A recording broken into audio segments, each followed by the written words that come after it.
एक ये फार्मूला है, राम नाम रटते रहो,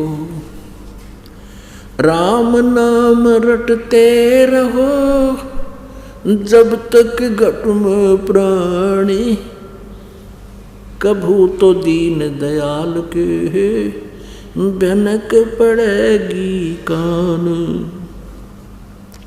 अब ये दूसरा फार्मूला है कि परमात्मा के आगे उसके चरणों में पड़े रहना, आखिरी श्वास तक भक्ति करते रहना, और कोई भी मान ले आपके ऊपर आपत्ति है तो कहते हैं कदे तो दीन दयाल के भनक पड़ेगी कान। कभी तो सुनेगा दाता हमारी, और अवश्य सुनेगा, वो सबकी सुनता है। भक्तों के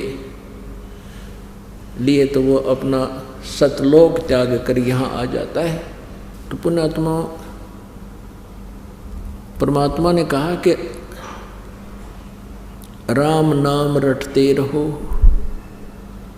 परमेश्वर ने स्वयं ही हमें एक तत्वदर्शी संत बनकर हमें समझाया है, अपना ही डबल रोल करके कहा है कि राम नाम रटते रहो जब तक घट में प्राण, और कभू तो दीन दयाल के भनक पड़ेगी कान।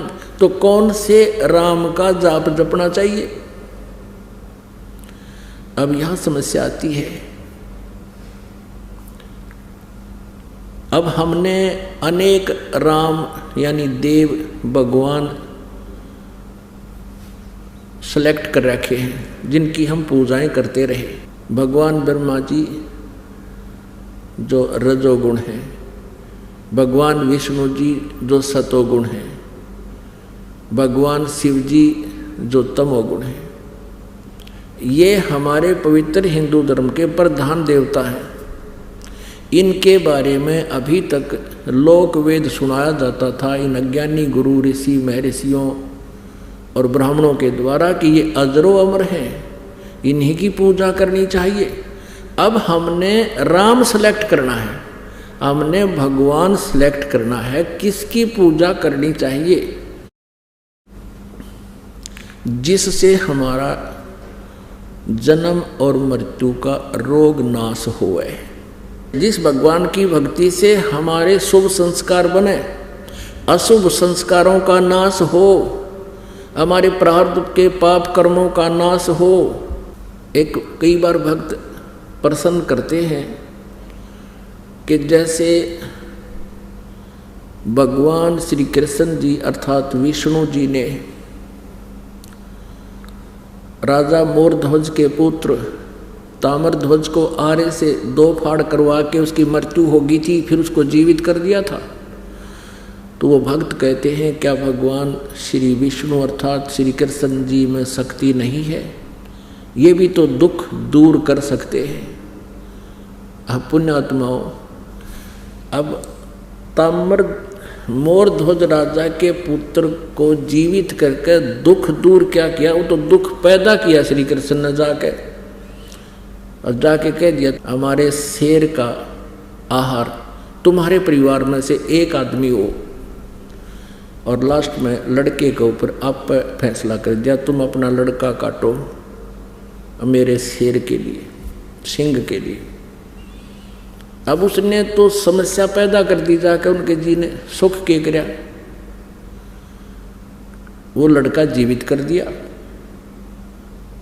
अपने आत्माओं, ये 16 कला के भगवान हैं और ये चतुर्भुजी भगवान है।